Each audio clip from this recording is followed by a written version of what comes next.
they can't support their own body weight, they can't walk on all fours, so instead they shuffle along on their belly. And the best way to describe this is a bit like a giant slug or caterpillar, but luckily for you guys, I don't have to describe it because Paris is going to show you her impression of a seal. So here she is sliding around on her belly, just as a seal would have to do. So in comparison, seals are quite slow and clumsy on the land, whereas sea lions are actually quite agile and elegant. So that's some of the differences there between seals and sea lions. And of course, as we've established, these girls are most definitely sea lions. But not just any sea lions, these are Patagonian sea lions. So in the wild, they would come from the coastal shores of South America, in particular places such as Chile, Peru, Uruguay and Argentina. And of course, we know them as sea lions. Out there in South America, they're actually known as lobo marino, which translates to the sea wolf. Now they get this name because they're ferocious predators, but they're not quite top of the food chain. So above them, there are a couple of the ocean's larger predators. One, Paris is going to demonstrate for you now, and that is, of course, the great white shark. So this is Paris's impression of the shark there, with that big, scary dorsal fin slicing through the water. Now, of course, the great white shark is a ferocious predator. They feed on lots of marine life. They're incredibly fast swimmers.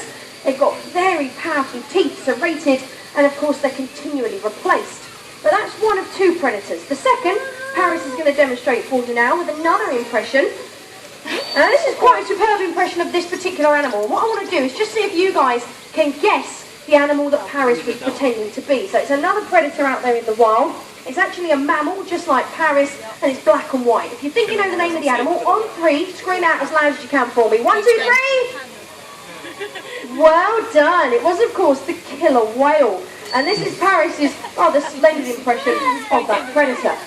Now, the name killer whale can be slightly misleading because, in fact, they're not a whale at all. They're the largest member of the dolphin family. They used to be known as whale killers because, true to their name, around the world they don't just eat Patagonian sea lions like Milan, Paris and Winnie, but they would also eat large whales as well. So that's the two predators that these animals would have to think about and try and escape from out there in the wild.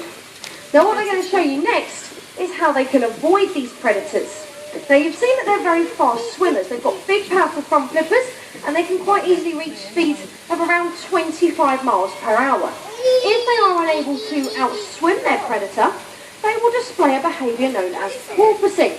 Now, you're about to see our sea lions porpoise here at the zoo. This is a natural behaviour. It's a form of play, but it's also, as I say, a way of evading a predator. By jumping in and out of the water, twisting and turning as much as they can, they will hopefully confuse that predator so that it loses track of them.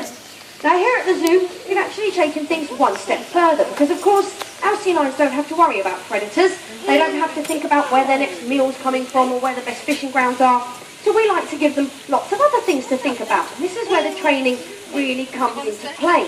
You'll notice that our sea lions were porpoising in synchronisation. So they're actually having to work together as a team, and this really gets them thinking about what they have to do. So when they were porpoising, they were always facing the same direction, exiting and re-entering the water at the same time. And as I say, this is a natural behaviour, but here at the zoo, we can also use this to keep our sea lions active and to keep them physically fit.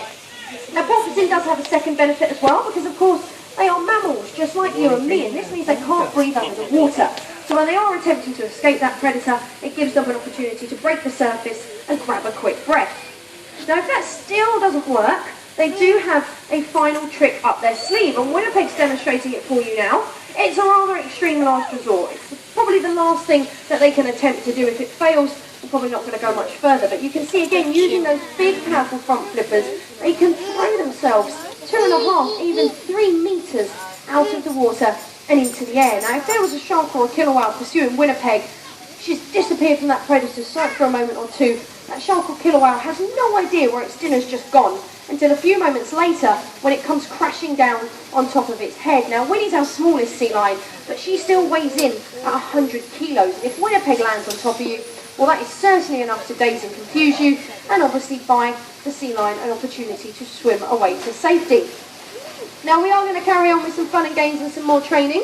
Please feel free to stick around and watch, but of course, all 3 of our girls are available for adoption. So on her stand, we have got Winnipeg, our smallest sea lion, as I say, just over 100 kilos. She's the clown of the group. You can often see Winnie sliding around on her belly, doing her very best impression of a seal. And along with Paris, She's perhaps one of the noisiest animals here at Colchester Zoo, living up to her name as the Lion of the Sea by producing quite a loud rumbling roar. In the water, we have Paris, our biggest sea lion, who at her biggest weight can hit around 150 kilos. The bossy groups at the group, she likes to think she's in charge, but the other girls have got the art of ignoring her down to a T. And closest to you guys in the water, we have Milan. Milan's a very shy, timid young lady who likes to do everything at her own pace. And at the moment, Milan actually doesn't have any adoption plaque. So hopefully, if you would like to adopt her, head on over to guest services where they can answer any questions you may have. Now, Winnie would just like to thank you in her very special sea lion way for coming. So when you're ready, Winnie. Definitely worthy of the title, The Sea Lion. She says, thank you very much for coming down. We hope you've enjoyed learning a little bit about our girls. And of course, we hope you to continue to enjoy the rest of your day here with us at Colchester Zoo.